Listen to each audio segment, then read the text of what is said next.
يوجد هناك رمز للشاشة عليها خط.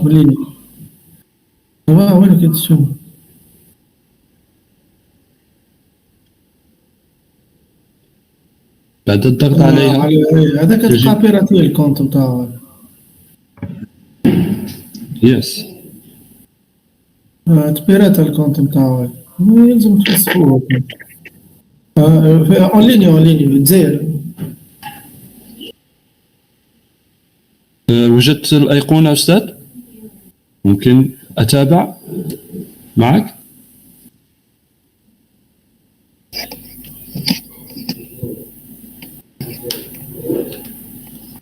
بروفيسور عز الدين؟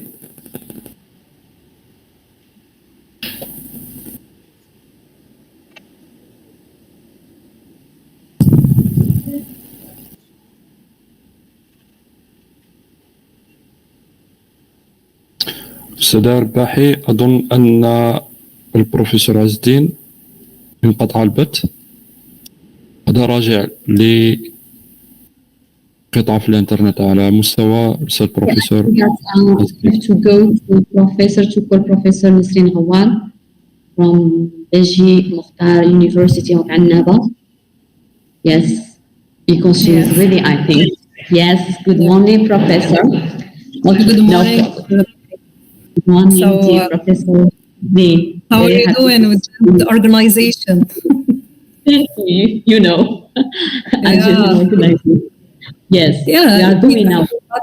But it is a good experience. I feel it. So for the second presentation normally, okay. Professor Nisreen Ghawar from the University of Beji Mokhtar Annaba, Algeria, will be discussing the online versus face-to-face learning EFR perception, learners' perception. In her work, Professor Nisreen attempts to highlight the various intents to investigate Master 2 EFS students' perception of both face-to-face and online learning at Beji Mokhtar University of Annaba. Professor Nisreen, you are invited to the virtual stage. The floor is yours. Good luck. Thank you, Professor. Thank you. Give me the permission, please. Yes, give you the permission. Yes, it's okay now. Yeah. Yes. You have the permission, Professor Nisreen. Yeah. I'm uploading. Yeah. Okay. Okay.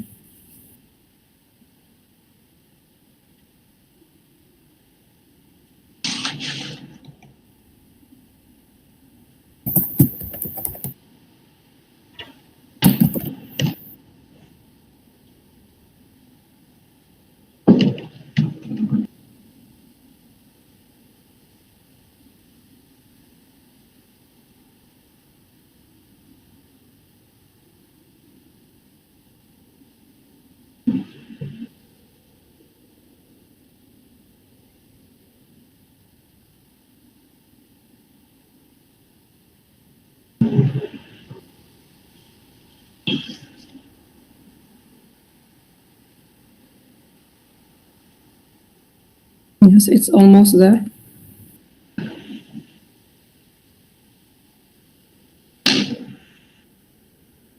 Not yet.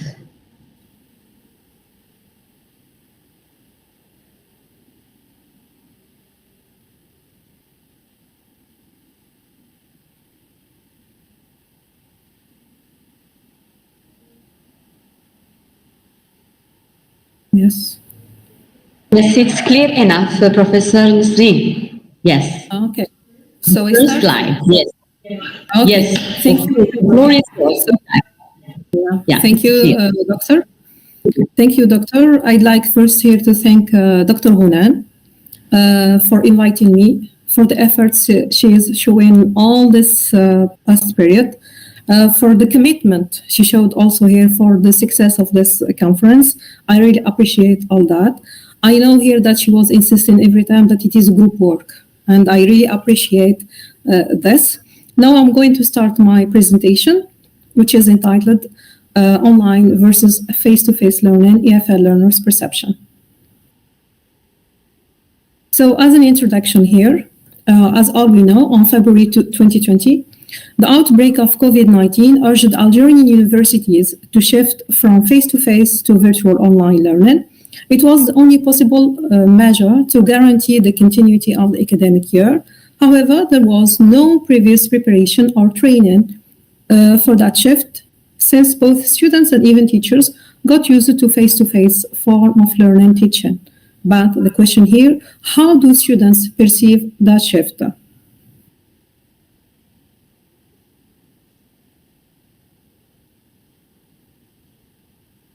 So we start with certain definitions. I start with online learning. It is where internet-based classes are offered synchronously or asynchronously. Online classes provide opportunities for flexible schedules, learning from home also. Use one's computer and choose a different range of classes at the same time. Whereas a face-to-face learning is when teachers and students meet and have a class together. Most of the time, those classes are group classes where students interact with each other. Now, what are the essential components of face-to-face learning? You can have the opportunities in face-to-face classes. You can have the opportunity to interact with classmates who might come from different backgrounds. You can get acquainted with your teacher better, have a chance to compete with your classmates and be motivated. Now here we are going to see the advantages of each.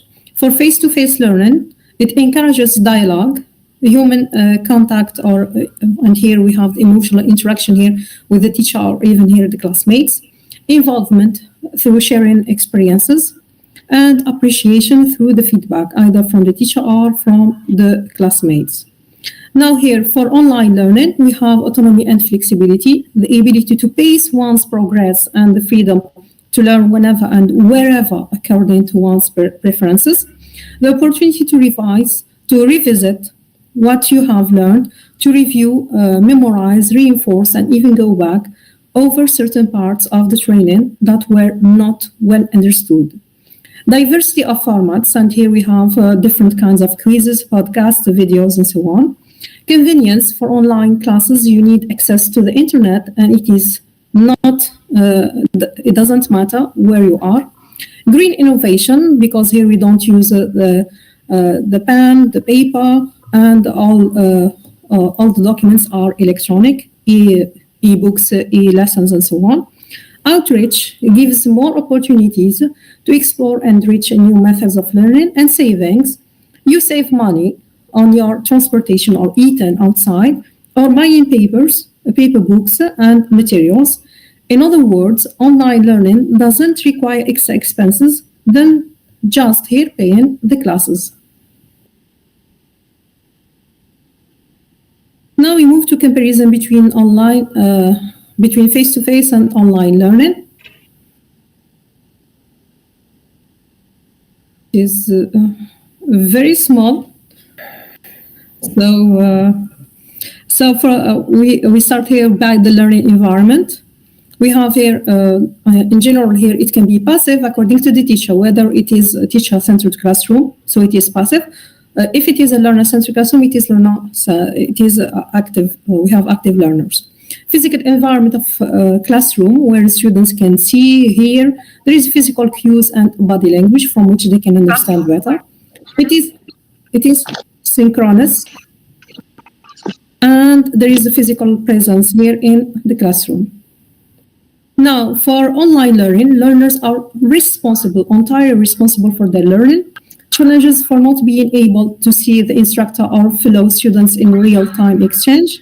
Both synchronous or asynchronous, anywhere it is available, when and where learners need it. For reading requirements, for the online, for face-to-face here, they are based on teachers here recommendations. Whereas online here, they require additional extensive reading, not necessarily included in face-to-face courses. Course space here, In face-to-face class meeting occur at a specific time in a specific location according to specific schedule. When in class, the instructor typically sets the pace. However, in online, it is up to the students here to pace his own learning. Now we move to discussion.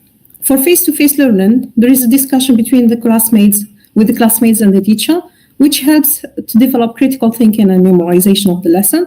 However, online learning not necessarily includes any kind of discussion. For the skills here for face-to-face learning, we have the 4 language learning skills: reading, writing, speaking, and listening. Whereas for online, it is all the language skills in addition to the digital skills. And all these, they increase their professional competencies in the future. Now for assessment, it is more reliable in traditional face-to-face instruction. However, in online learning, it is often difficult or even impossible for instructors or for teachers to control the distant environment.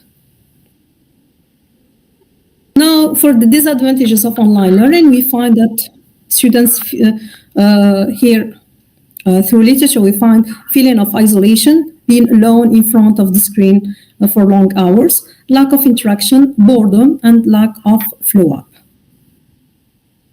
Now I'm going to move to the practical part, which is based on a questionnaire designed, answered by 33 AFL Master 2 students from Language Sciences, Beji Mukhtar University and Laba.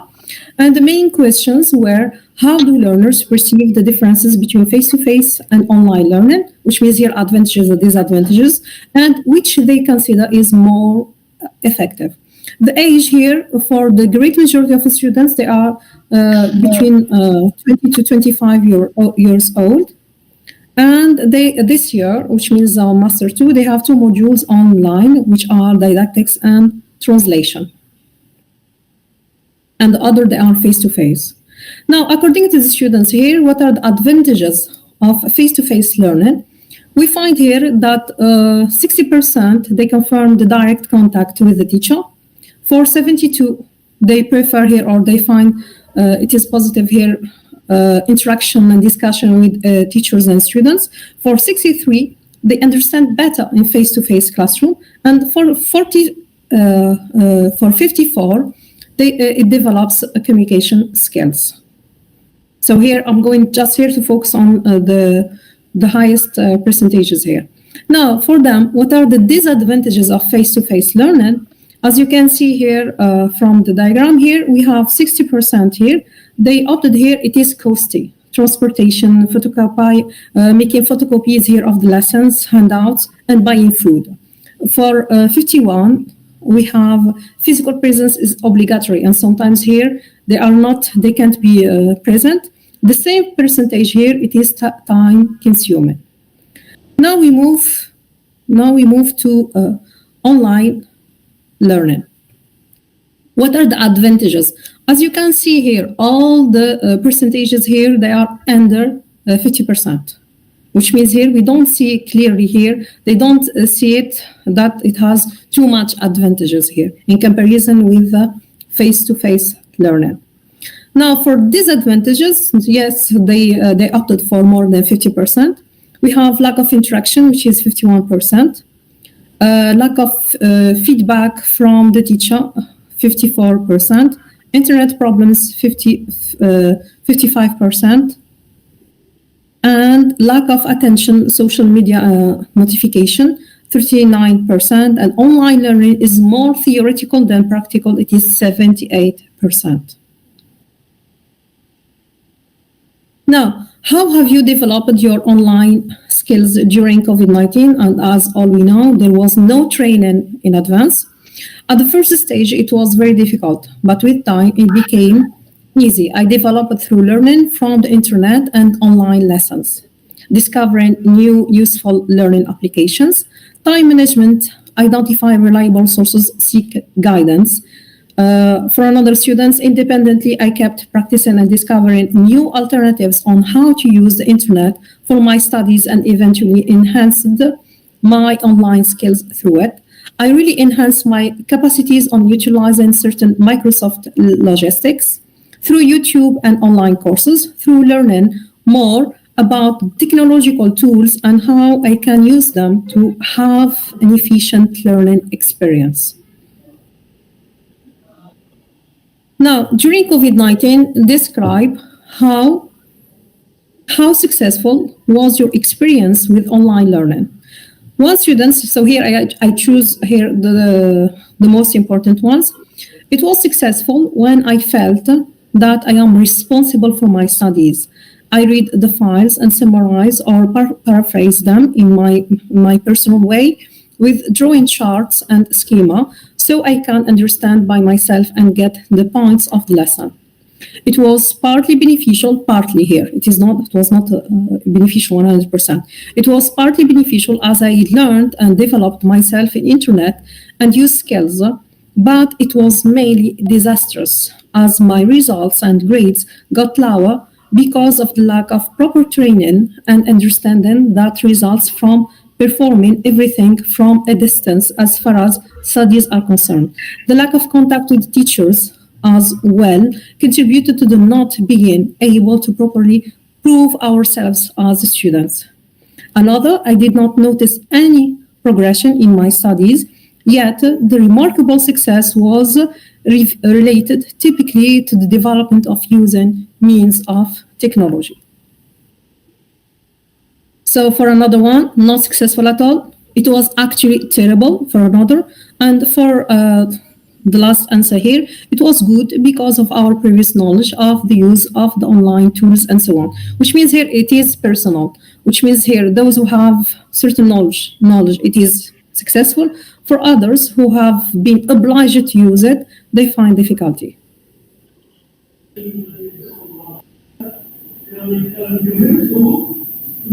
So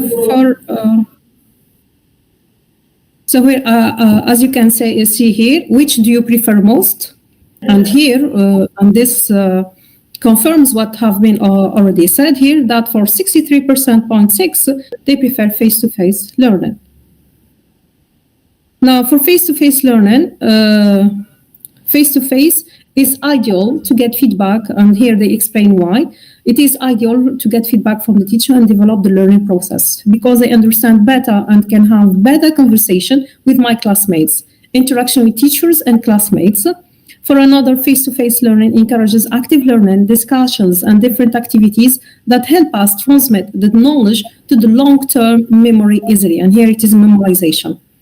Now, I prefer face-to-face learning because of numerous factors. I understand the lesson very well, the presence is marked, and we have the opportunity to exchange ideas with our classmates through the group work. I don't prefer online learning because of the problem of the internet, and I cannot comprehend and practice in order to share my ideas. Also, most of the teachers make mistakes the day they submit the marks. Now, another says, face-to-face learning is superior to online learning because it allows for direct interaction, immediate feedback, and fosters social interaction and collaboration among students. Additionally, non-verbal cues play a crucial role in communication and understanding, enhancing the overall learning experience. Now, for online learning, for those who prefer online learning, I prefer online learning because I don't have to get up early and take 3 buses to university. Online learning requires minimum efforts with the same result. The effectiveness depends on individual preferences and circumstances. I personally prefer online learning since it offers flexibility and accessibility. However, we cannot deny that face-to-face learning provides direct interaction and the traditional classroom experience fosters in-person connection and immediate feedback. It is actually because you'll be responsible on your study, you control yourself and you self-monitor. That makes you searching for explanations and read all the files and understand the lesson, which means here it is more about developing their autonomy. I would say online learning because I have more important plans during my day, which means here they have other programs here during my day, so it's some of them they can work, so it's be less convenient that way. Moreover, I will not feel that I'm wasting my time going to university and having 1 or 2 sessions per day. It's more practical and productive for me. Now, do you think that online learning can replace face-to-face learning? And here, another confirmation for 69%, no, it cannot replace face-to-face learning. Now, learner suggestions here. Learners provided the following suggestion: embrace blended learning. It is not either online or face-to-face. It is blended learning. Combine online and offline learning, online and offline methods to create a flexible and engaged learning environment. This allows for both independent study and collaborative activities. Maintain a healthy balance between online learning and face-to-face learning in a way that allows us to benefit from the advantages of each of them. The case here is not, another student is saying, the case here is not about learning face-to-face or online. The process itself needs to be improved in terms of efforts and how the program is going.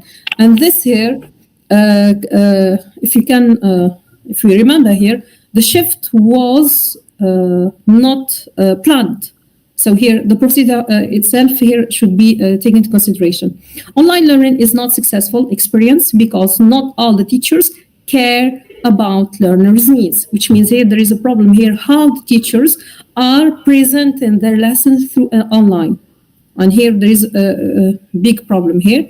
Both online and physical learning is a must. Nowadays, they become a must in our daily life and current era, and we need to adapt the whole world, which means here it is a must. It is not a matter of choice.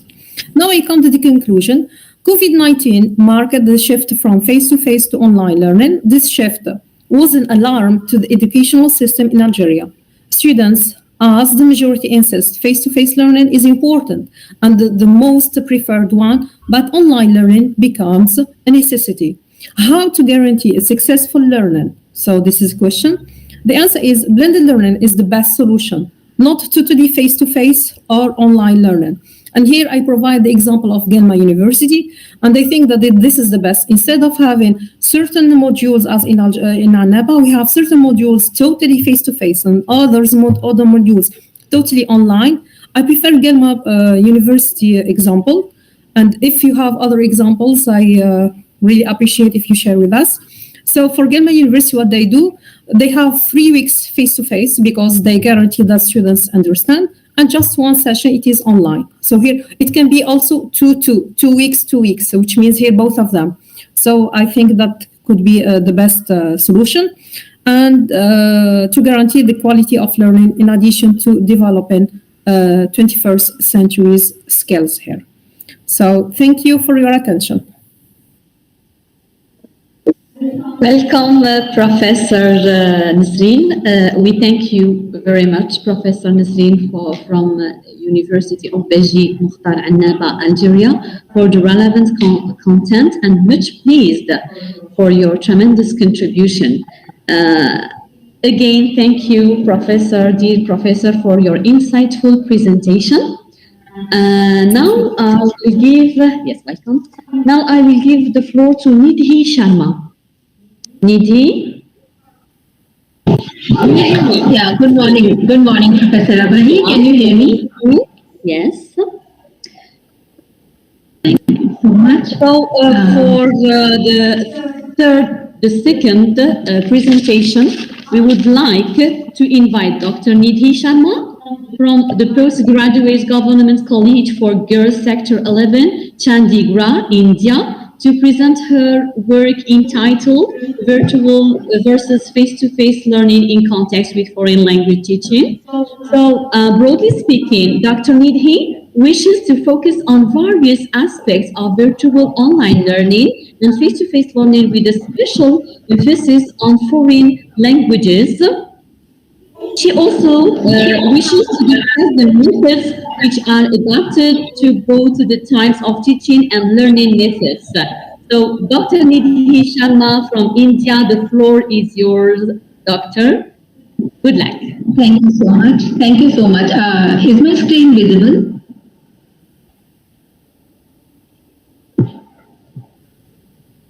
I Yes, hope my you have the screen is permission.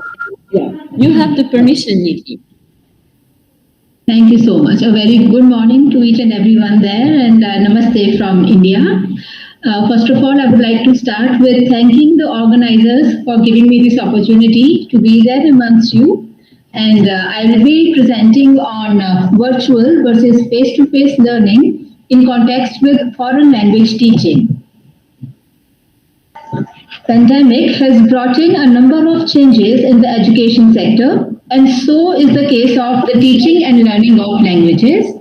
In place of the traditional classroom teaching, online teaching learning took place using various platforms. Although it was difficult for many teachers and students to adapt themselves to this type of teaching and learning method due to certain limitations like internet issues and the absence of gadgets in case of some learners, but this new mode of teaching also came with many advantages. As the normal teaching has resumed now, teachers and learners still use the online resources for a better outcome. But for many, still the pure classroom teaching is a better way to learn and to teach the subjects. It is no doubt difficult to say which of these two methods is better, as it depends on the competency of learners and also on the type of courses. Through our presentation today, we wish to focus on various aspects of virtual or online learning and face-to-face teaching learning with a special emphasis on foreign languages. We also wish to discuss the methods which are adapted in both the types of teaching and learning methods. Traditional or face-to-face teaching focuses on several elements such as lectures, capstones, team projects, labs, studios, and so on and so forth. Teaching is conducted in a physical learning environment. That means the students are in the same place simultaneously. The traditional classroom has the significant advantage of face-to-face interaction between the student and educator and the students themselves. This opens the doors for the students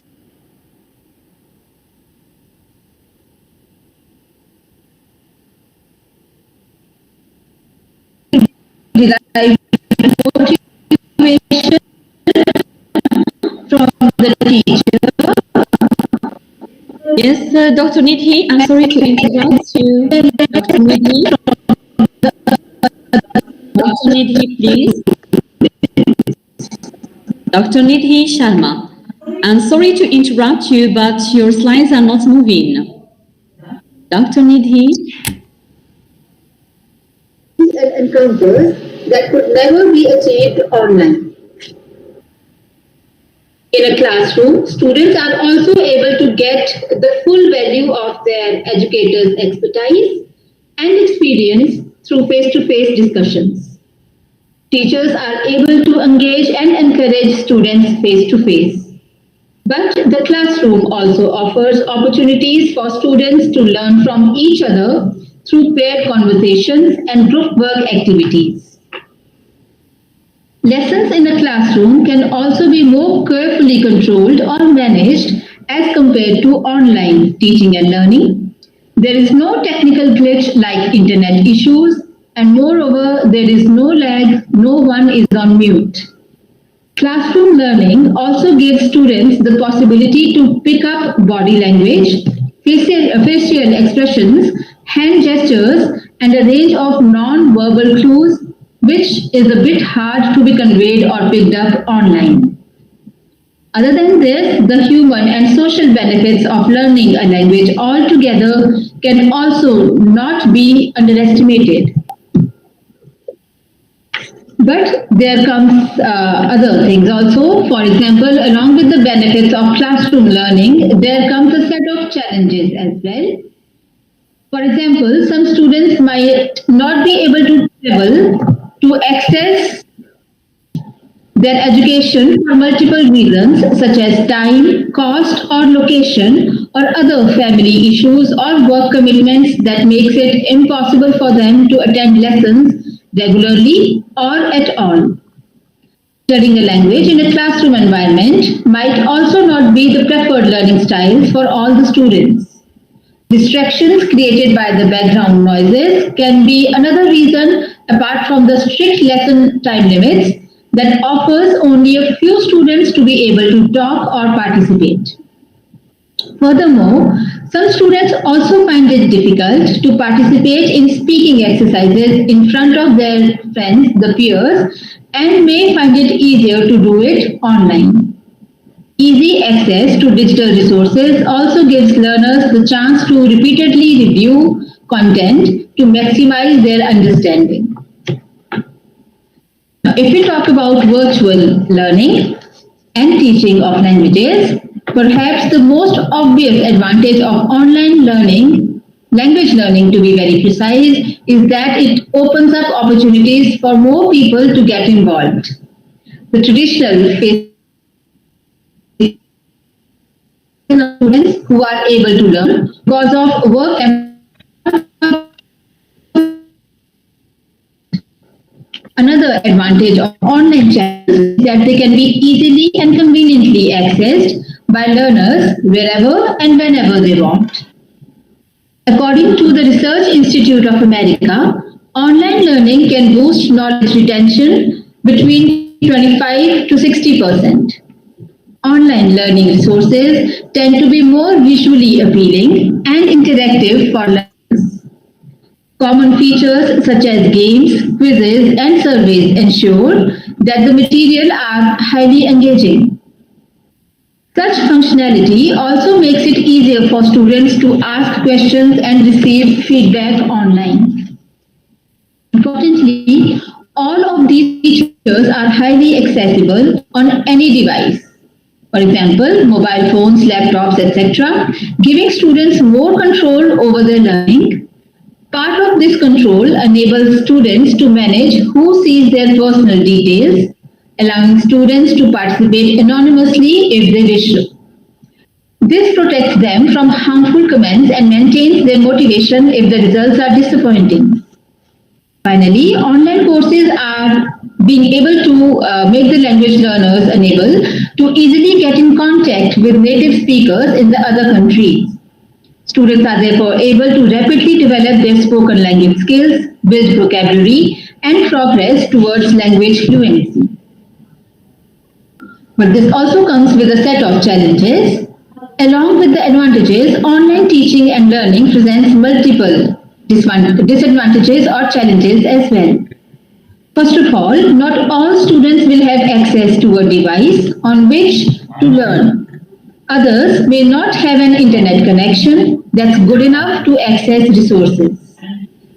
Moreover, some students may not have the basic digital skills to get online and engage with lesson content. If teachers or institutions don't have the time or resources to address the above, then there is a very real possibility that some students will simply drop out. Sometimes students are not inspired or motivated by their online lessons, as the key element of any successful learning environment is the educator's ability to communicate and connect with the students. This goes missing sometimes in the online learning scenario, as it is significantly harder to achieve through a computer screen than in a classroom. Such to become even more difficult if the teacher does not have the confidence to deliver online instructions, or if they don't have the motivation, skills, or technology to create the high quality interactive learning resources that is the basic requirement for online lessons. Ultimately, that decision is one for each individual or stakeholder to think about and consider. The most likely solution to the question whether face-to-face or online learning is a hybrid or blended teaching model that combines online and face-to-face delivery. The way which Professor Nasreen just mentioned, this approach will require institutions to offer educators and learners access to flexible teaching tools and systems that can rapidly adapt to changing circumstances. This will also cater to the needs and expectations of students and teachers. With apps and tech tools, educators are able to launch any exercise or language learning activity to students with just a few clicks. Study's activity-based learning approach engages and stimulates students to learn their target language by doing. Effectively, learning a foreign language that enables communication, especially for young learners, is social at its core. Face-to-face language learning creates opportunities for human connections that encourage collaborations and allows learners the chance to read body language and facial gestures, especially important when teaching phonics. On the other hand, technology comes up with many advantages as well that makes virtual learning a fruitful experience. So, as we had just stated earlier, the best model to follow will be a hybrid learning model. Traditional teaching methods where the technology is also incorporated will help the teachers and learners to get and to obtain fruitful results. So, thank you so much for your time and patience. Shukran. Yes, welcome. العفو, مرحبا. Thank you so much, Dr. Nidhi Sharma from India. I thank you indeed for this fruitful presentation.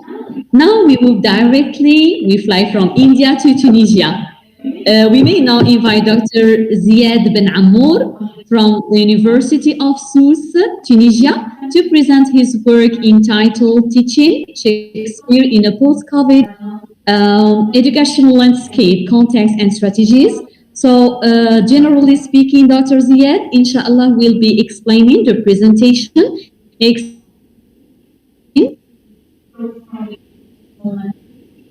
Shakespeare in this post-COVID educational landscape. You are welcome to start your presentation, Dr. Ziad. I will give you the permission.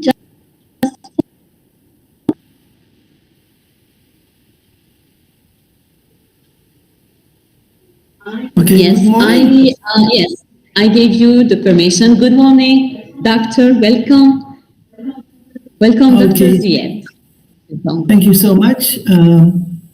Normally, Mr. أستاذ من فضلك take the permission upload السلايد تاع الأستاذ زياد بن عمور.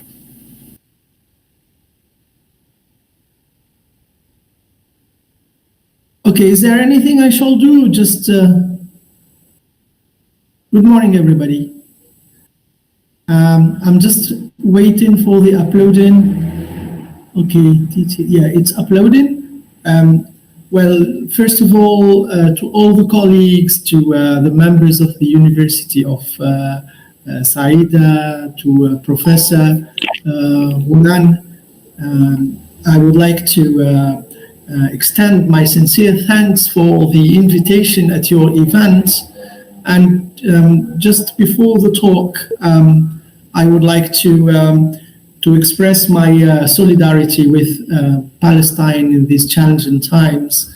Let us stand together for justice and freedom. Well, today my talk is going to be about teaching Shakespeare in post-COVID educational landscape, context and strategies. Of course, I'm not going to go to the practical side because time will not allow me to show how to put into practice all these details. So I'm going to remain within a broad theoretical framework indeed. Let me move to... first of all, I hope that you can see the slides, that everything is okay. Well, you know, in the aftermath of the COVID-19, this pandemic has induced a profound transformation in various facets of society, and education stands at the forefront of this transformation. As educators grapple with the complexity post-COVID era, there is an urgent need for a comprehensive re-evaluation of pedagogical practices. And within this recalibration, teaching Shakespeare emerges as a poignant focal point, offering unique lens through which educators can navigate the evolving educational landscape. In this post-COVID landscape, where technology has become integral to the educational toolkit, Shakespeare's works can be seamlessly integrated into various platforms. Digital resources, interactive adaptations, and multimedia tools allow for a dynamic and engaging exploration of his plays. The bard, who once thrived in the hallowed halls of finds a new home in the digital realm, breaking down geographical barriers and providing educators innovative ways to captivate the modern learner. Let me give you the outline of the presentation. Well, my presentation tackles the challenges and opportunities presented by the post-COVID educational landscape with a focus on the following points. First of all, understanding the post-COVID educational atmosphere, and then the call for the necessity of adapting our teaching strategies, basically calling for inclusive teaching practices, calling for the importance of flexibility and resilience, calling also for the importance of professional development and cultural and global perspectives, and of course, you know, the need for professional development. Well, if we talk about the post-COVID educational landscape, we all understand that in the wake of the COVID-19 pandemic, the education sphere has undergone this kind of seismic shift, prompting a recalibration of traditional teaching methodologies. New approaches are adapted, such as blended learning models and the pervasive integration of technology into educational practices. Blended learning, characterized by a fusion of in-person and virtual instruction, represents a paradigmatic shift in how knowledge is disseminated and acquired. Educators, once confined to the boundaries of the physical classroom, now find themselves navigating the uncharted waters of virtual and hybrid teaching environments. And there are challenges indeed. The challenges inherent in this shift are multifaceted. Firstly, there is a pressing need to equip educators with the digital literacy necessary to harness the full potential of technological tools. Training programs and professional development initiatives become then imperative to bridge the gap between the traditional teaching methodologies and the dynamic demands of the digital age. Moreover, the move towards blended learning necessitates fundamentally re-evaluating pedagogical approaches. So educators become not just disseminators of information, but digital content curators, adept at selecting and presenting materials that resonate with students across virtual and physical spaces. However, the core challenge lies in addressing the diversity of student needs. The digital divide, exacerbated by socio-economic disparities, manifests as differential student access to technology. While some students may seamlessly transition to online platforms, others may need to help to engage fully with virtual learning. Educators, therefore, must adopt a nuanced approach that considers the students' technological capabilities and socioeconomic backgrounds. Strategies such as providing access to devices, offering alternative learning materials, and fostering supportive online community become crucial in ensuring no student is left behind. So you can see there are so many challenges, and that's why it is very important to go in a process of adapting teaching strategies. In that sense, we as educators must adapt the teaching strategies to accommodate the dynamic needs of a diverse student body. Hybrid teaching models, I've been listening to my previous interlocutor, and I thank her. Well, hybrid teaching models blending in-person and online components emerge here as a pedagogical response that offers flexibility and ensures inclusivity in the learning experience. It's very important to keep viva voce presentations, viva voce contact, and online one. So the hybrid teaching models capitalize, as I told you, this in-person and online learning strengths. They could create a pedagogical synergy that caters to a broad spectrum of student preferences and circumstances. Of course, in-person interactions foster community. They allow students to engage in real-time discussions, to create collaborative activities, to enhance dynamic exchanges with both their peers and the educators. On the other hand, online component provides flexibility. I've been listening to this idea of flexibility earlier, accommodating students' diverse schedules and, of course, potential geographical dispersion. So there is indeed a vast array of online tools and platforms, and that indeed enables educators to infuse Shakespearean literature with dynamic and interactive elements. Digital edition of Shakespeare's plays, multimedia adaptations, virtual archives, film screen versions offer students a more immersive experience, bringing the bard's words to life in ways that extend beyond the confines of the traditional textbooks. Moreover, these resources allow for creative exploration of Shakespearean themes, enabling students to delve deeper into historical and cultural contexts and shape the plays, but also to see this worldwide dimension of Shakespeare through the different presentations. So engaging activities from the heartbeat of an effective hybrid teaching strategy, educators can design lessons that captivate the students' interest and foster a genuine appreciation for Shakespearean literature, whether in person or online.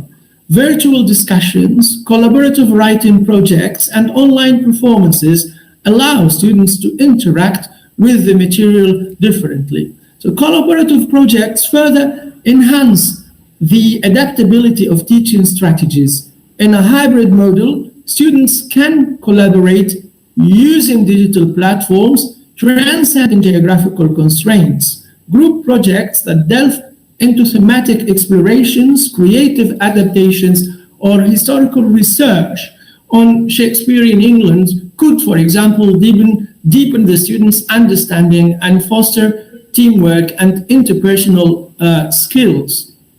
So in a word, adaptive assessments also must accompany the adapting teaching strategies, because there must be the creation of a holistic approach. In that case, traditional assessment forms can be augmented or replaced by dynamic teaching technology-enabled evaluations, online quizzes, for example, and I said a series of online quizzes, multimedia presentations, and virtual performances provide a nuanced understanding of students' comprehension and application of Shakespearean concepts. The most important thing to keep in mind is to keep this inclusive teaching way of practicing, because within the post-COVID educational context, we are as educators confronted with the urgent need to address the diverse needs of our students. And of course here the inclusive teaching practices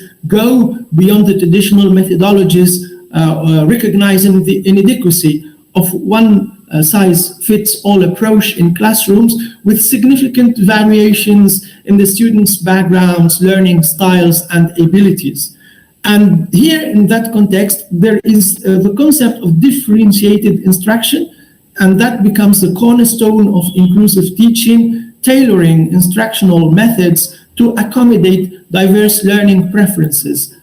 we as teachers must create a supportive and emphatic learning environment, acknowledging the students' challenges and actively fostering their emotional well-being. Of course, the task is not easy. There must be a lot of resilience. There must be a lot of flexibility with online. I have a colleague who says, never trust technology.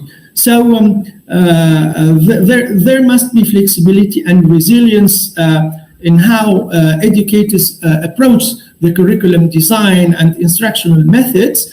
The traditional approach of rigidly adhering to a predefined syllabus is no longer tenable in an environment of constant change. So educators must have the flexibility to modify and adapt the curriculum to address the emerging issues, to integrate current issues or current events, and to respond to the evolving needs of the students. And this adaptive curriculum ensures that education remains relevant, engaging, appealing, and applicable to students' real-world challenges. Within that dimension, there is a necessity to be aware of the cultural and global perspectives, because infusing cultural and global perspectives into the study of Shakespeare transforms the educational experience into a journey of discovery and interconnectedness. By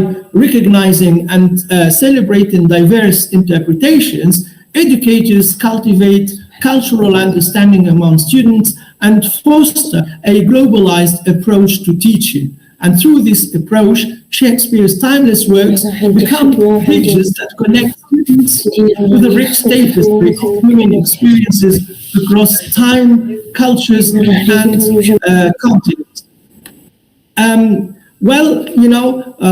I'm almost done, but within this whole situation, professional development emerges as a linchpin in the dynamic post-COVID educational landscape, where the rapid evolution of methodologies necessitates a commitment to continuous learning. Educators positioned as lifelong learners, they find themselves at the forefront of this transformative era, where staying informed and engaged in a collaborative professional development becomes imperative for effectively navigating the complexities of contemporary education. The education landscape is marked by constant innovation and adaptation, driven by technological advancements, pedagogical research, and evolving social needs. So to remain at the vanguard of effective teaching, educators must actively pursue professional development opportunities that transcend the traditional boundaries. And that, of course, involves a proactive approach to staying informed about emerging methodologies, technological tools, and pedagogical insights that enhance the instructional practices. So, the aftermath of the COVID-19 pandemic, to conclude, thrusts education into uncharted territory, prompting a profound reassessment of pedagogical norms. And amid this transformative era, Shakespearean teaching serves as a guiding beacon, seamlessly merging tradition with innovation in a landscape where technology is integral. Shakespeare's works resonate in digital realms, breaking geographical barriers and ushering the bard into the modern era. Exploring the post-COVID educational landscape reveals a shift towards blended learning, challenging educators to master digital literacy, which demands technological proficiency and a nuanced understanding of diverse student needs, ensuring a flexible and inclusive approach to bridging the digital divide. Adapting teaching strategies becomes imperative with hybrid models, digital resources, engaging activities, and inclusive practices fostering personalized journeys into Shakespearean literature. Inclusivity transcends content delivery, reshaping the classroom culture. Educators acknowledging the pandemic's impact on mental health, create supportive environments with differentiated instruction, diverse perspectives, and active student engagement, preparing students for an interconnected global society. Flexibility and resilience underpin curriculum design, accommodating emerging issues and evolving student needs. Cultural and global perspectives infuse the study of Shakespeare, fostering discovery and interconnectedness across time and cultures. Professional development is crucial, empowering educators as lifelong learners to embrace emerging methodologies, technology, and pedagogical insights. And as we stand at the forefront of this transformative era, embracing Shakespeare eliminates the way forward where innovation, inclusivity, and lifelong learning shape the post-COVID educational landscape. Well, of course, I have these things into practice. I hope that we'll have the opportunity in the future to introduce class lessons, but I thank you for your attention and for your kindness. Maybe I went beyond the time allowed for me, so thank you for being so kind with me. All the best. Welcome, Dr. Ziad Ben Amour from Sousse, University of Sousse, Tunisia. We really enjoyed your presentation. Thank you very much for your insightful presentation. Now, we move to Mr. Manna Day from University of Portsmouth, United Kingdom. So Mr. Manna Day is going to present challenges and solutions in digital education, lessons from the pandemic. So generally speaking, Mr. Manna will delve into the challenges faced and innovative solutions adopted during this monumental transition. Also, his study aims to discuss the importance of monitoring and supporting students' mental health. In the digital learning environment, of course, he also delves into lessons learned from the pandemic's impact on assessment methods and how they are evolving. Mr. Manna Day, you shall take the floor. I will give you the permission. Hi, can you hear me? Yeah, of course. Yes, 10 out of 10. Great. Go ahead. The floor is yours. I gave you the permission. Thank you. First of all, I'm extremely sorry. I couldn't make up any kinds of slides and PPT because I have told you that I just landed in my country from the UK. No So it's problem. really Thank you so much. Before starting my speech, I'd like to give a big thanks to Dr. Nadia Mem as well as Dr. Hanawab Rabibi. Oh, it's still Rabahi. Okay. Thank you so much for arranging this beautiful conference. Absolutely, it's an international, and this conference is also interconnected with my topic as well. I will be talking about these things between my speech. And before starting my speech, I would like to recall the COVID-19 because we have lost a lot of lives. So that's a very, very sadful thing that we have lost a lot of lives. So we should be more careful in future to prevent these kinds of things, and we have to lead a careful life in future. Anyway, as I will be talking about the challenges and solutions, what kind of challenges and what kind of solutions we have got from this pandemic time.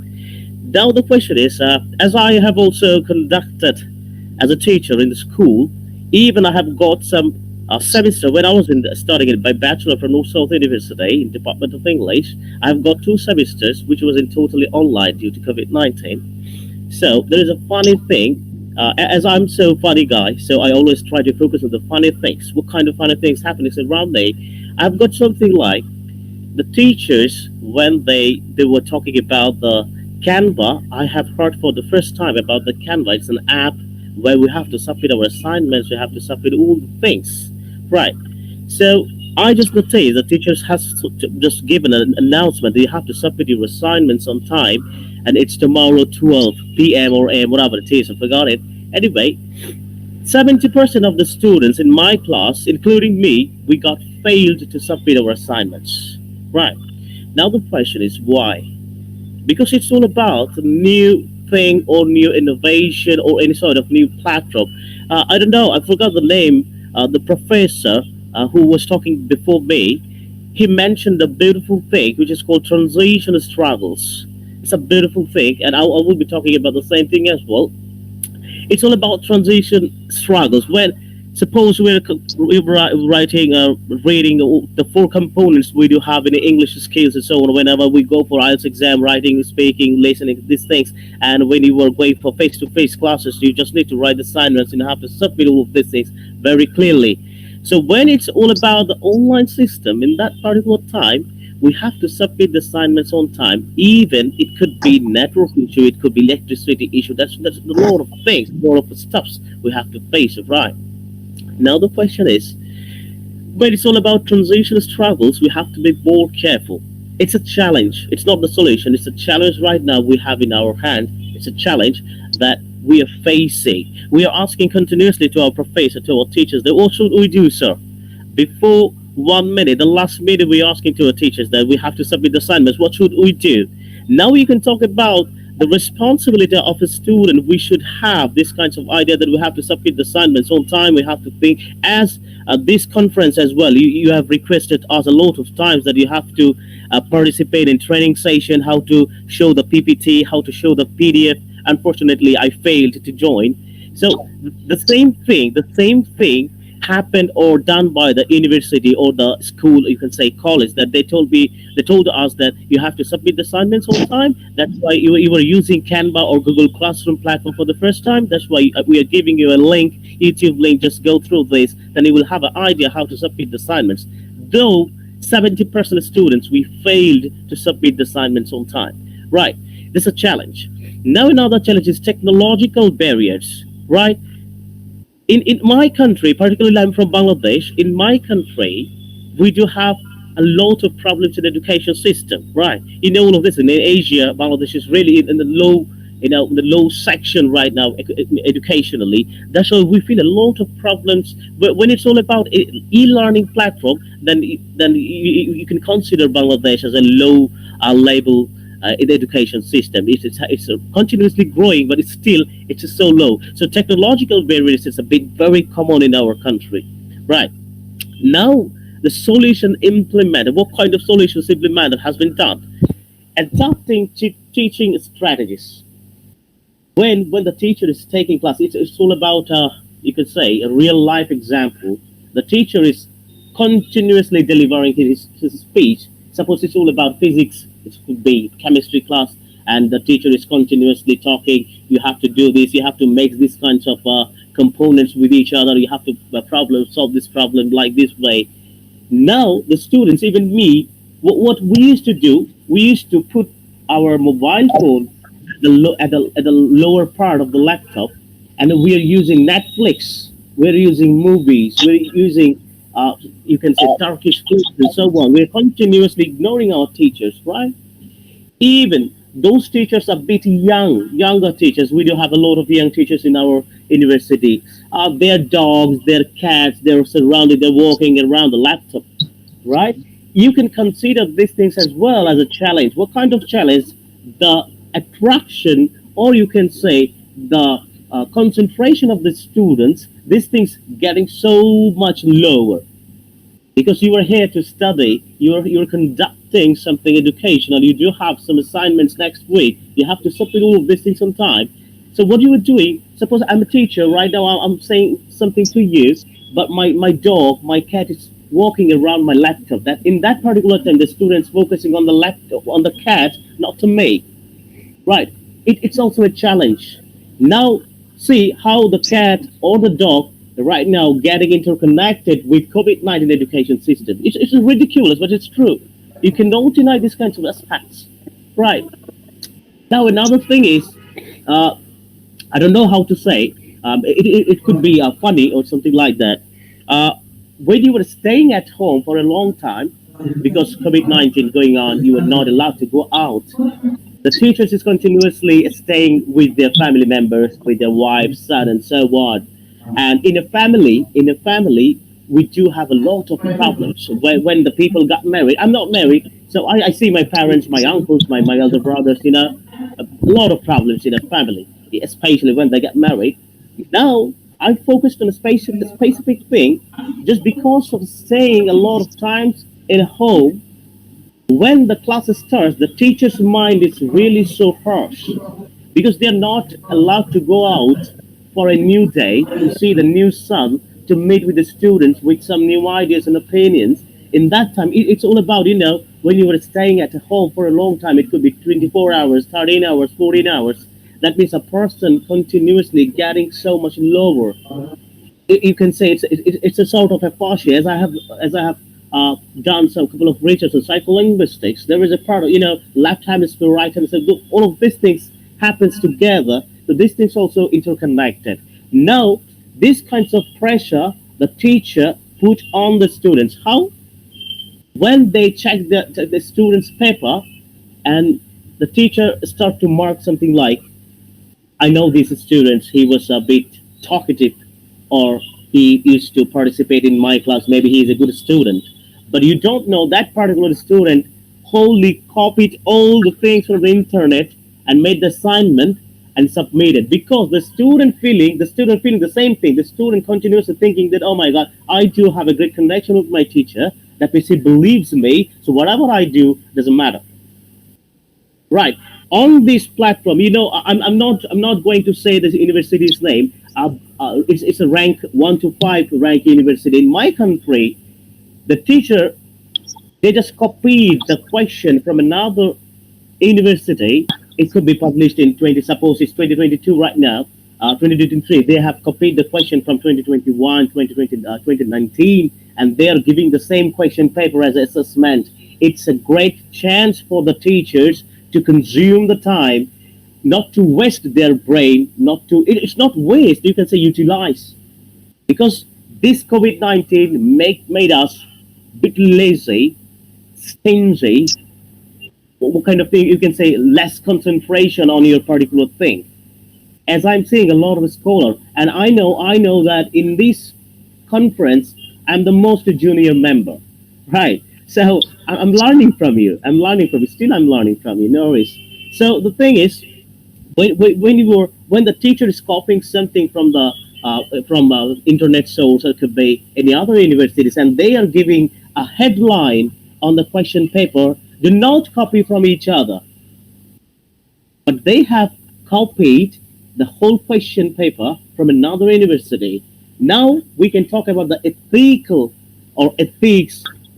You can raise up a question that where is the ethics of a teacher? When you are a teacher, you must have the ethics. You were staying at home for a long time. That doesn't mean that you are not utilizing your brain. You're not utilizing your power. You're a scholar. You do research. It's just a matter of time. You just need to make a question paper for 41 students. We're not saying that to make a question for 41 students for each. No, just one question paper for 41 students. So this COVID-19 made another challenge, is that making people a bit lazy, including teachers, right? Now, what kind of lesson we have learned? Resilience. It's a sort of education system adopted very quickly, showcasing resilience in the face of unexpected challenges. On the other hand, you can say innovation, digital tools spurred creative teaching methods and fostering a culture of innovation. Now, have you ever thought that the government is really played a crucial role in that particular time? If I talk about my country, our government has divided, you can say, 5 to 6 sections through the whole country, and they targeted some low level income source areas and so on, schools, and our government delivered a laptop, mobile phones, a lot of things for those students don't have that much capability to buy a laptop to conduct the online classes. Now see the thing. The students, what they did when they got the laptop or mobile phone, it's a big, you can say it's a tab. They started to download the bike games, car games, and so on. They forgot the study.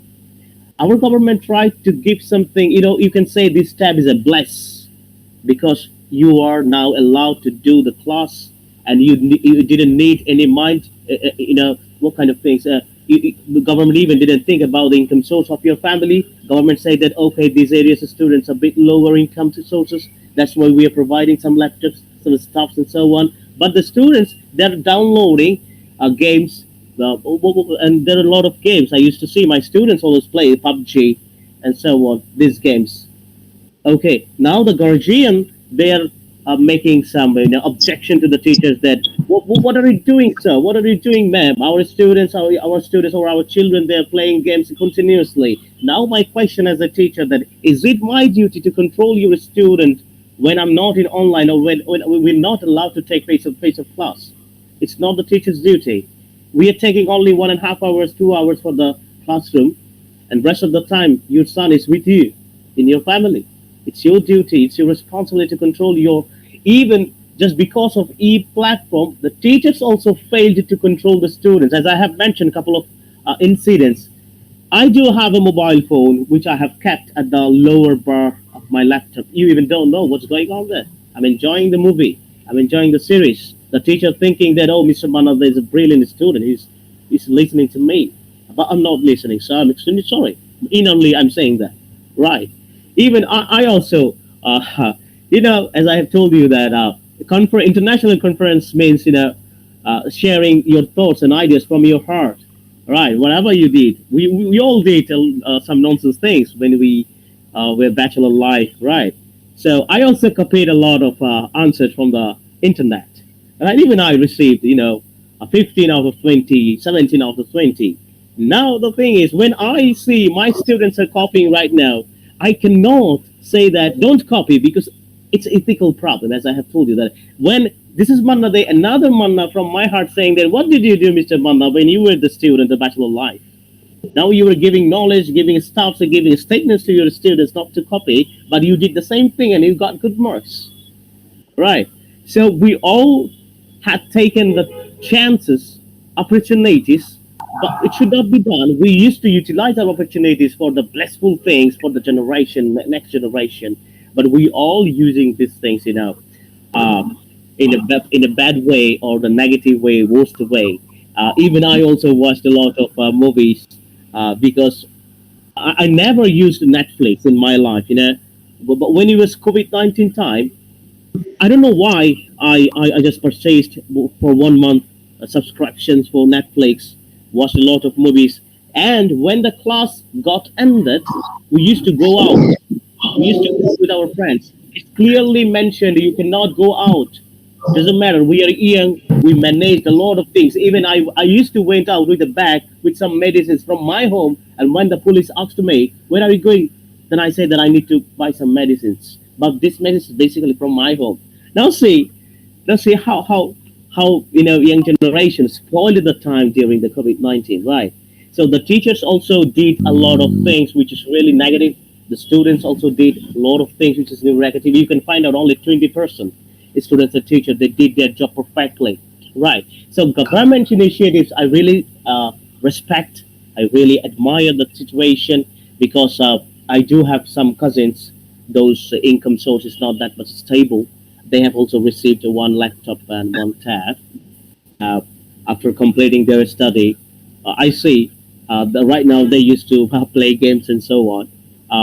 And I'm extremely sorry that I don't have that report. If you have a closer look on the report, that what kind of results we have got from the COVID-19 board exams in our country. SSC, we say SSC, secondary school certificate, and HSC, higher secondary. 98 to 99% of students got pass mark, 80% GPA 5, that means 5 out of 5. These things happened during the COVID-19 online system examination and so on. Now you can assume that what kind of policy government used and how the students got these things. Question beforehand 1 hour from the board exam. It's all about board exam. I'm not talking about the school. It's board exam.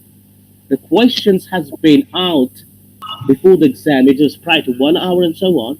It's enough for making solutions for MCQ, thorough MCQ. It's very easy. So this e-learning platform is absolutely good. I'm not saying that. We have to use these things perfectly in the right way. Right. As we are here, all are religious people, I do believe. Now, suppose you do have a knife and you have an apple, you have to cut it. And if you go out and, trap someone with that knife, that's your choice.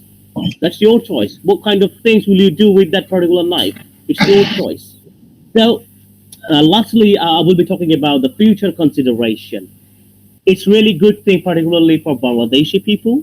We are right now developing. We are growing up as much as possible. We are taking, informations or helps and so on from higher society, higher countries. So these e-platforms, Canva, and this conference, Big Blue Button.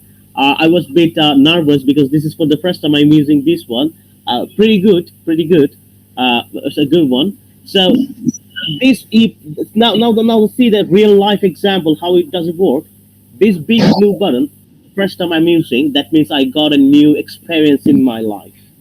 I will be talking about these things with my students in future. I have used this one. I do have some knowledge about it. How these things happen, how these things works, right? So e-platform is absolutely beautiful thing. That you just need to utilize these things. And another one is continuous adaptation, importance of remaining adaptation and incorporating lessons learned from the future education challenges, right? So lastly, I would like to say that as I have shared some opinions, some things that I've done, please do not consider me as a bad student. I'm not that bad. I'm good. I just copied something when I was, it's as I have told you, the utilizing opportunities. Everyone was copying, so why not they won't do the same thing? They're getting good marks. That's why I did the same thing. So this is a thing, but it should not be done. It should not be done. What I'm talking about, challenges, technological barriers, transitions, then, as I have told you, the concentration of the teachers, then teacher's mind, how to set up the question. The teacher should not do these kinds of things, copying question papers from the previous years, because you are at home. That doesn't mean that you will take these things as a plus point. I mean, using this opportunity in the negative way. These kind of challenges we have faced, and solutions is like, we have to go through this e-platform, because in future these kinds of conference will be a lot, because this is not possible to travel one country to another country, and it's not possible for me to go to Algeria right now. So this kinds of platform is absolutely beautiful and blissful. We have to use these things, and government, whatever your government, I mean, in your country, in my country, they have done a lot of great job. We just need to utilize these things, and I would like to say, it's just a message to our government, or could be your University of Saida, if you have done such things. When you are providing some stuff to the students, after completing those things, you need to take back these things to your university. Okay, do not give all of these things, mobile phones and so on, and you have to contact with the guardians that what your son is doing right now. Okay, so we have to focus on these things as well. And as you have done before this conference, that 2 trial session and something, as I felt, I'm extremely sorry. Beautiful decision. A lot of scholars here, they got a great chance to prepare themselves. Absolutely brilliant. But I'm extremely sorry I couldn't make up any kinds of video and so on. I was traveling in Scotland, France with friends. Right now I'm at home with my mom. I'm a bit happy as well. And with this conference, I mean, I'm really, in total, I'm extremely happy. Thank you so much for this beautiful time and a beautiful ambience. I think I'm done. I don't have that much words right now. Whatever I knew, I shared with you. Thank you indeed for this fruitful presentation, Mr. Manna Day from University of Portsmouth, United Kingdom. We really enjoyed your presentation and your insightful presentation. Now, yes, welcome.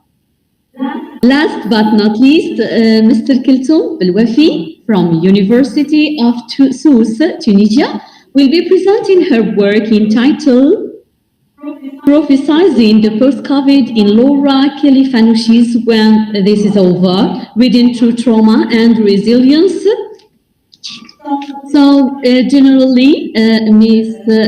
Keltoum has provided a descriptive study. Sharing the paper in hand is an attempt to read Laura Kelly Fanouchi's 2020 poem, When This Is Over, which revolves around the post-COVID period. Fanouchi prophesizes the changing social parameters in the aftermath of this pandemic. You may have the word now to share your perspectives. Ms. Keltoum from Tunisia, the floor is yours. I will give you the permission. Thank you so much, dear professor. Can you hear me, please? Yes, I'm hearing you. Hi. Okay, so first, yes. Thank you. So do I have 15 minutes or less? Yeah, 15. Okay, great. First of all, I'd like to introduce myself very briefly. So I am Kulthum Belwafi. I am working on trauma theory, and I have submitted my thesis, and I'm going to defend it, inshallah, in 2 weeks' time. And thank you, yes.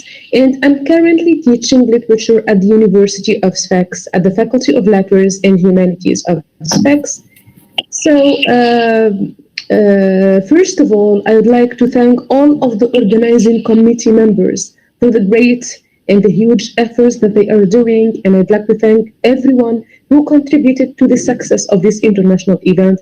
I'm really proud and glad to join you in this edifying conference. So thank you all.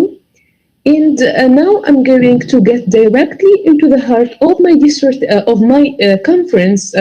my presentation, which is entitled "Prophesizing the Post-COVID" in Laura Kelly Fanucci's "When This Is Over: Reading Through Trauma and Resilience."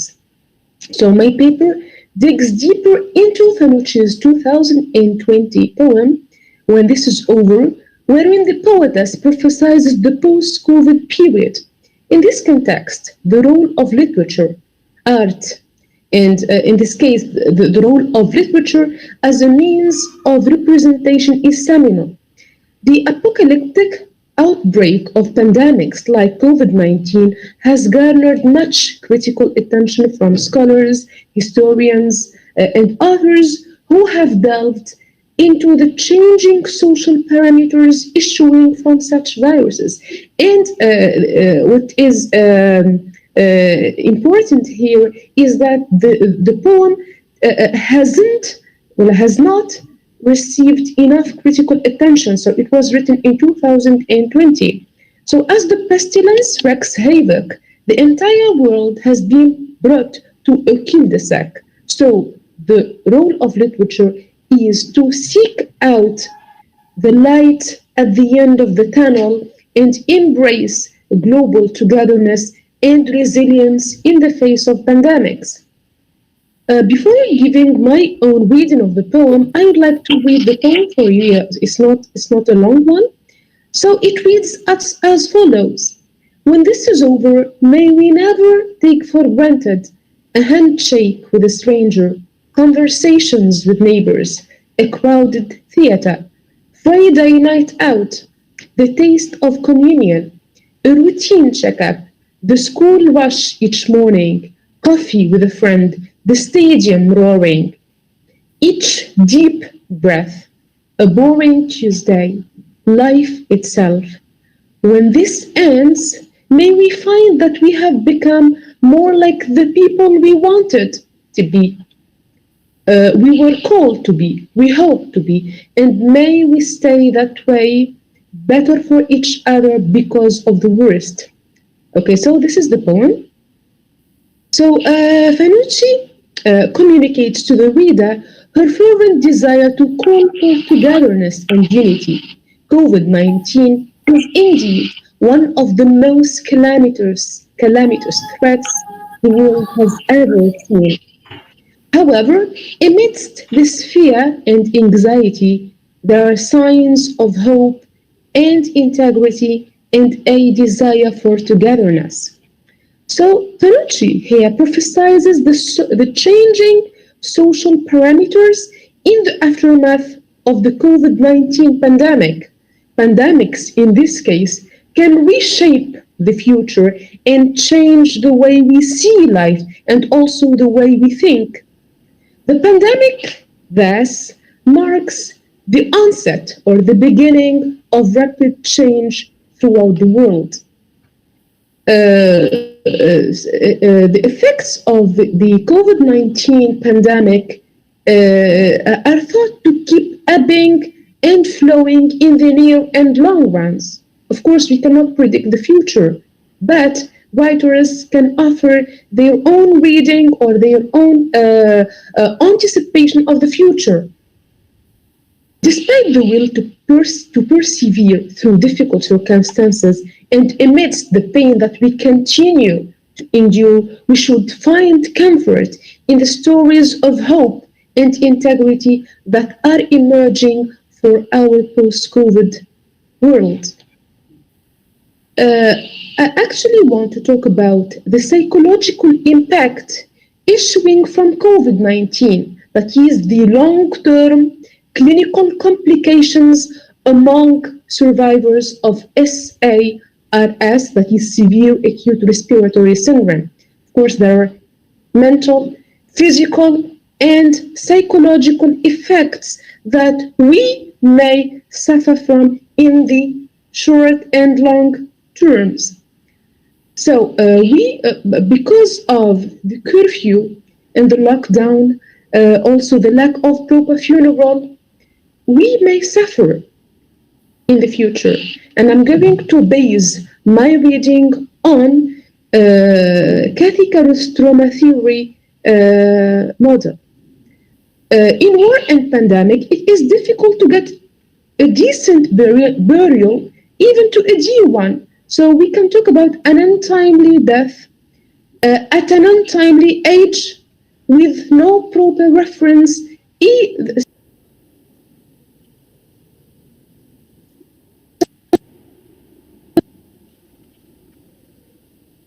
Sorry. Can you hear me, please? Hello? Hello? Yes, Kulthum. Yes, Kulthum. Go ahead. We are hearing you.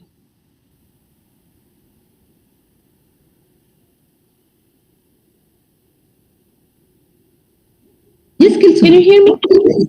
I'm sorry. Yes. Is my voice? Okay, thank you so much. Okay, so added to the financial burden many people have suffered from, I think that it is likely that humans may be subjected to physical, psychological and mental damages because of the pandemic. COVID-19 may leave serious mental, physical, and psychological effects on people. For instance, according to the medical field, after COVID-19, one might have strokes, seizures, and certain syndromes. There is also a risk of Parkinson's disease and Alzheimer's disease. So these are predicted. COVID-19 has greatly impacted the psychological function of many people. High levels of distress, mood alterations, sleep disturbances, obsessional cleaning, and anxiety, and more importantly, PTSD, that is post-traumatic stress disorder symptoms, have been reported. So at present, the long-term adverse effects of the COVID-19 pandemic on mental health remain uncertain. And according to the American Psychiatric Association, post-traumatic stress disorder is defined as, and I quote, a psychiatric trauma and stress-related disorder that develops in some people after experiencing or witnessing a traumatic event such as combat, crime, serious accident, natural disaster, rape, or violent personal assault. So that said, I'd like to anchor my reading in Kathy Caruth's trauma theory. She actually posits a work that is anchored in Sigmund Freud's theory. Quite blatantly, there are crossovers between the Caruthian and Freudian insights regarding trauma studies. For example, the study of the fundamental tenet of belatedness, which is elemental in Caruth's insight, is also a core concept in Freud's theory, as Caruth's work is based on that of Freud. For instance, the link between Freudian theory of trauma and Caruthian theory of trauma is intimate and direct, as it is suggested by Herman in this passage, and I quote, Caruth posits two inherent paradoxes of trauma predicated on Freud's term Nachtraglichkeit, that is the unusual temporality by which trauma is not experienced as it occurs, but is fully evident only in connection with another place and in another time. This is called belatedness, okay?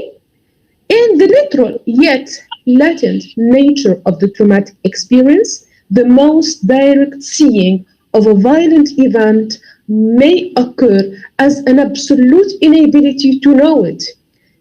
That immediacy, paradoxically, may take the form of belatedness, and this is taken from Kathy Caruth's famous book, Unclaimed Experience.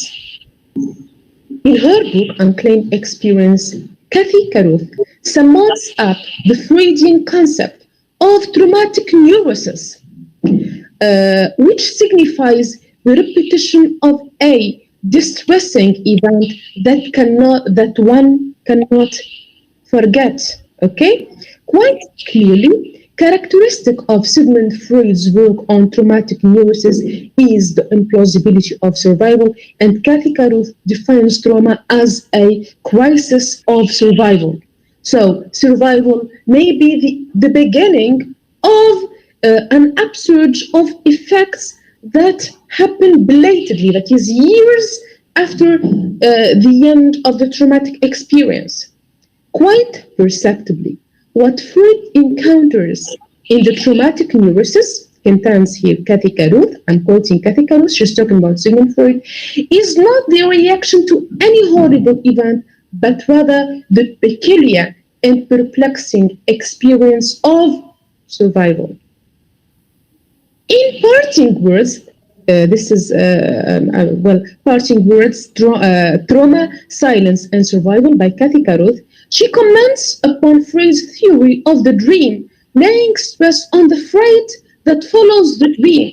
She states, if fright is the term by which Freud defines the traumatic effect of not having been prepared in time, then the trauma of the nightmare does not simply consist in the experience within the dream, but in the experience of waking from it. So it is the incomprehensible act of survival, of surviving, of waking into life that repeats and bears witness to what remains ungrasped within the encounter with death.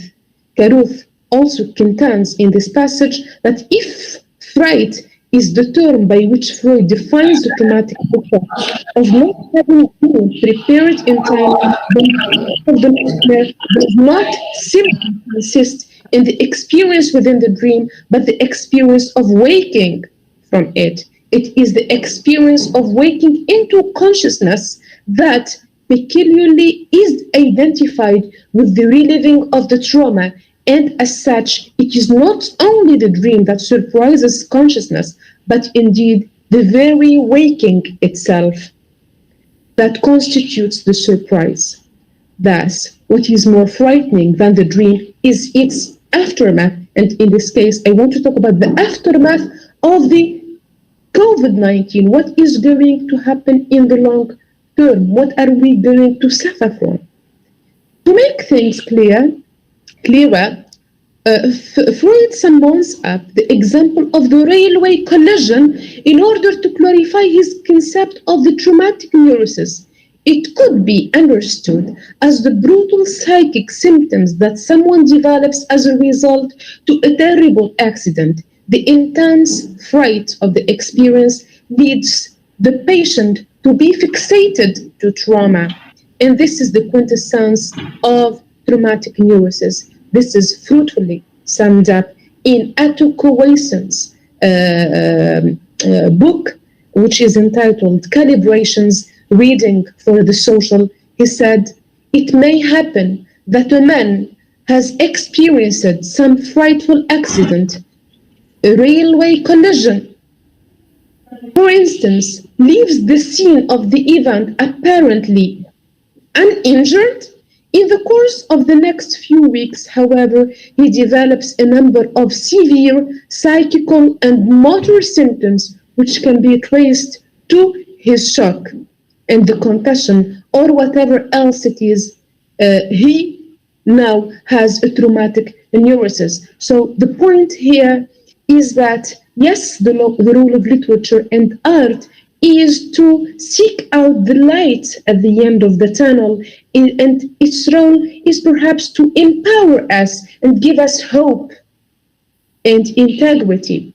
But I personally think that Laura Califanucci transmits a message in an implicit way, the gist of which is the following. COVID-19 will change our social parameters in a tremendous way. And we need to be happy with the things that we have always been taking for granted, the things that she mentioned in her poem. But we cannot predict the future. I personally think that the pandemic may cause effects, be them mental, psychological, or physical, in the long run. And that's why I based my own reading of the poem on trauma theory, more specifically Kathy Caru's trauma theory model. So that is the quintessence of my presentation. I hope that you find it quite insightful. And I'd like to thank you all for your attention. And I'm eager to listen to your questions and comments. And thank you so much. Thank you so much for your cooperation and professionalism. Welcome. Thank you too very much, Ms. Kiltoum, for the relevant content, and much pleased for your tremendous contribution. We really enjoyed your presentation. It was so gorgeous and fruitful. Thank you so much. Now we may now shift to the debate section. And I have selected some questions to be asked for the debate, of course, starting with Dr. Ziad Ben Amour from Tunisia, from University of Sousse, Tunisia, in which our colleague, Dr. Hayat Muqaddam, Hayat Muqaddam asked you, Dr. Ziad, and she said, would you please give us an idea about how are you teaching Shakespearean drama now? And which plays do you think have really suited your students' interests? Since she is, Dr. Hayat Muqaddam is a doctor of literature, so she asked you the question. Yes? Okay, thank you so much. Good morning, Dr. Hayat. Good morning, Kalthoum. Thank you so much for the question. Well, I've been asked two questions, actually. One about strategies used in classroom or strategies in post-COVID, and then how to teach William Shakespeare what plays. I guess, well, I mean, this is from my own perspective.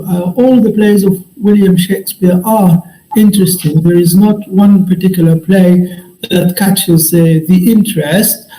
Basically, our focus is on, with our students, or either on tragedies or on comedies, because students find that very captivating. Indeed, first of all, what kind of strategies can I use within a post-COVID context? There is a possibility to, within the paradigm of blended learning, to invite virtual guest lectures. I did that with my students during the COVID period. I have some colleagues teaching in the USA. I invited them to give a talk, a 15-minute talk or 20-minute talk.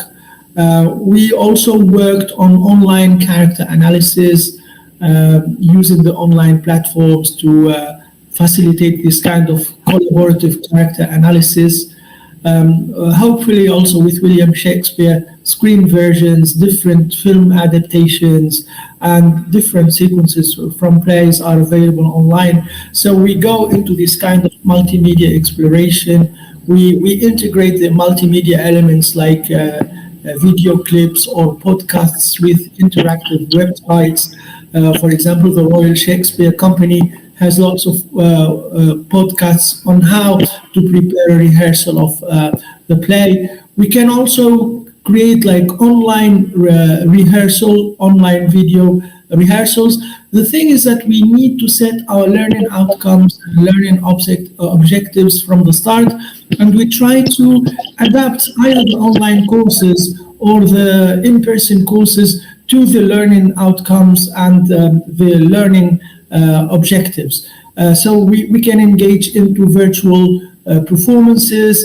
There is also a possibility of preparing interactive quizzes. That is one of the strategies I'm also using either in class or virtual to integrate the interactive quizzes to implement, for example, polls to students. You see, in order for me to be more explicit, for example, I can give you an idea of a tutorial plan concerning the opening scene of Hamlet, where the objectives of the tutorial is to analyze and understand the setting, the characters introduced in the opening scene of Hamlet, but at the same time to focus on the rhythm and the tone of the play and how to get the meaning from the structure. And of course, here we can adapt it either in person or online. We ask students to get a copy of the play, and probably I ask students to find a video of Franco Zeffirelli's version of Hamlet with Mel Gibson playing the role of Hamlet. We either watch the performance parts or chunks of the performances in the classroom, or we can do that online. And of course, we can ask students what they already know about the play and what they expect to learn from reading it. We can write ideas on the board or on the virtual board and discuss them as a class. We can also ask students if they have seen or any screen versions of Hamlet, and we can discuss together how screen versions could be different from the script. We ask students to think of some possible reasons why one should study Hamlet, and then we, as I told you, watch the performance. Via the performance, we compare between the book and the performance. We can also, for example, while dealing with Othello, watch different versions of the to be or not to be soliloquy to think of the importance of performance, but also the importance of the characterization of the character of Hamlet. I said the to be or not to be soliloquy. Small group analysis, we assign small groups to students, 4 or 5 students, to ask them to deal each with one particular task. For example, each group could read the opening scene. We use the chart and the paper and sticky notes to mark any important details they notice. We ask the students to divide the scene into sequences, and then we engage in whole class discussions using this whiteboard to create this visual representation of setting and characters. You see, so I just, gave you an overall idea, but well, students like very much contextualized plays like Othello, because it has it has a relevance into the present day situation. They're very much into tragedies like Hamlet and King Lear, but they also enjoy very, very much comedies like Midsummer's Dream or As You Like It. It's very difficult to give you an answer in details, but I hope that I answered your question. Thank you so much.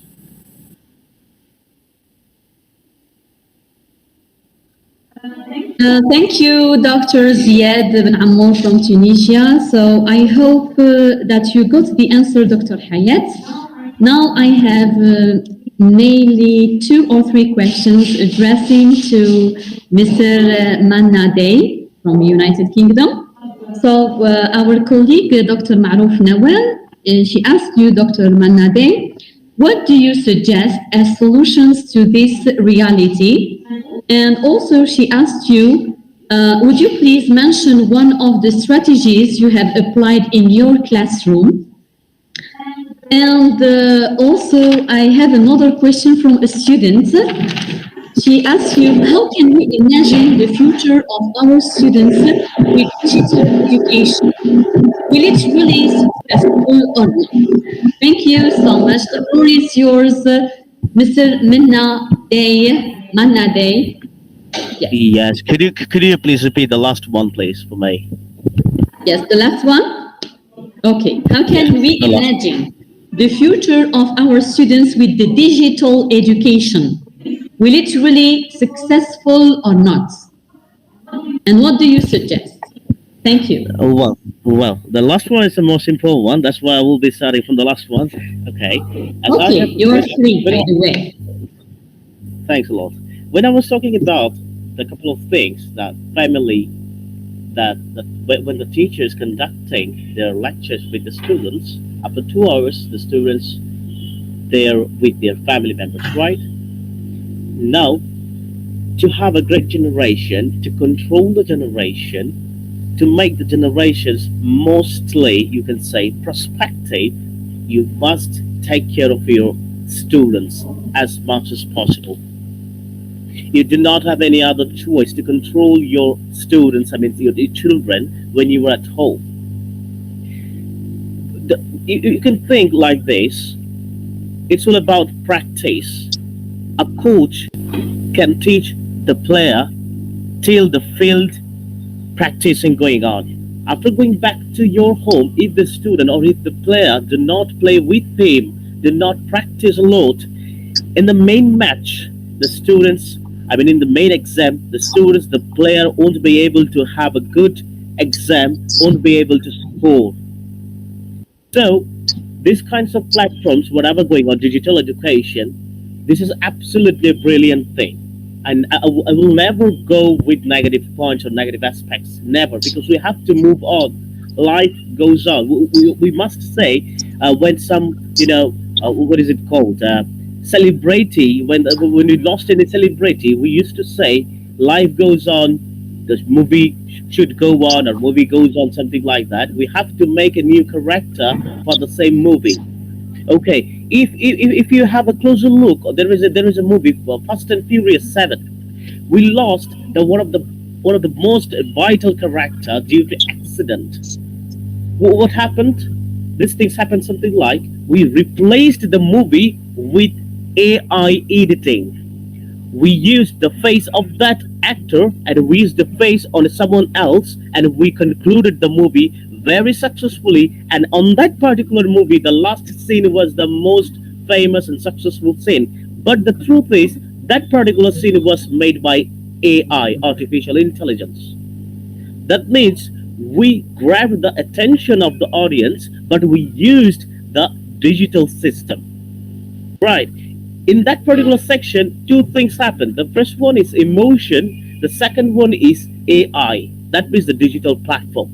So it's all about in your hand how you are utilizing the situation, how you are utilizing the fact. If you think that, okay, no worries, I will edit these kinds of pictures and I will use these kinds of pictures for the worst way, negative way, it's up to you. You can do these things. You can earn money from that particular session. But the thing is it ethical or not? It's up to you. So for the next generation, the question has been asked by someone else. It's a great question. So in that particular question, I would like to say that it's up to you how you are controlling. It's up to me. How am I controlling my son, my daughter, my sister, my students? It's up to me. So if you ask me, how do you control your students?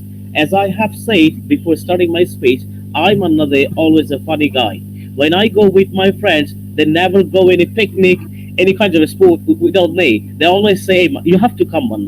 Do you know why? Because I make the situation as much as possible funny. I try to make my situation as much as rememberable. That when I was in the United Kingdom, they used to call me comeback. Why?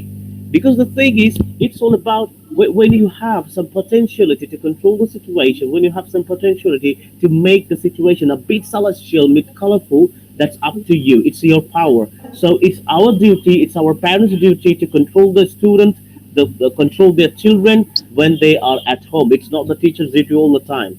Okay, so another question, maybe I have answered the question through the chat box, plagiarism. It's absolutely a great offense. We should not do this. But as I've told that there is an option. It's called a Turnitin account. You can use this account as a no repository system. You can purchase this account for the students. The students will be checked those accounts, their papers for maybe 3 or 5 times in a day, and they can download the paper. After that, they can re-edit their writings. Okay, and the paper should not be used with the teacher's account, because when you submit in the teacher's account, it will be totally safe. So there is a great chance for the students as well. Most of the students, maybe 50 to 60% of students do not have any idea about these kinds of policy. That Turnitin has two types of account, teachers and the students. So the teachers should give these kinds of accounts to the students to check their papers. Then they can submit their final papers to the teacher's account. Okay. Is there any other question you asked? Maybe another question that you asked about what kind of steps we can take on digital education. I have mentioned 2 points in the chat box. One is personalized learning, that means tailored education experiencing scattering individual learning styles and paces. Another one is global collaboration. Right now we are from maybe Algeria, UK, India. So what we're doing right now, we are interacting with each other, we are delivering our speech, we are producing as much as possible our opinions, our thoughts and ideas, and could be clash, could be yes, we got the same thing. Even when I was hearing a couple of your speech, I got some innovative ideas. That's really beautiful, as I've also mentioned one. Another one is advanced skill development. Okay, it's something like exposure to cutting edge technology and tools. It's a sort of, fostering digital literacy and future-ready skills. And another one could be teaching methods, integrating AI, VR, and you can say interactive tools or engaging or immersive learning experiences. So it's all about utilizing or using every corner of the digital education, digital platforms, but in the right way. We do have a lot of things. If you see, suppose when I used to take classes through the digital, media or so on, they are more than 20, 22 or 23 years old. I used to show them cartoons. Still, I used to show them cartoons. Do you know why? When you will be so much serious in your classroom, the students will be thinking, oh my God, finish the class, we have to go out, come on. When you show some cartoons, some animation videos, doesn't matter the age, we still love potato chips.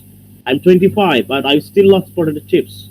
It's a beautiful thing. Some things you cannot deny just based on your age, right? So I show them animation cartoons, animation videos. They feel really so happy because when it's 25 years old, we are so busy about our life. We do not see cartoons, we do not see animations. In my class, I give 30 minutes, 40 minutes animation videos. So they come back in my class with a fruitful mind, fruitful thoughts and ideas. Okay, because they are totally bored. When they come into my class, I see some smiley faces. Oh, come on, Mr. Manade, and I say, they feel like that they're going to have a great moment for 1.5 hours. I love this. Doesn't matter you were teaching them for 1.5 hours. It's better to teach them only 30 minutes than nothing.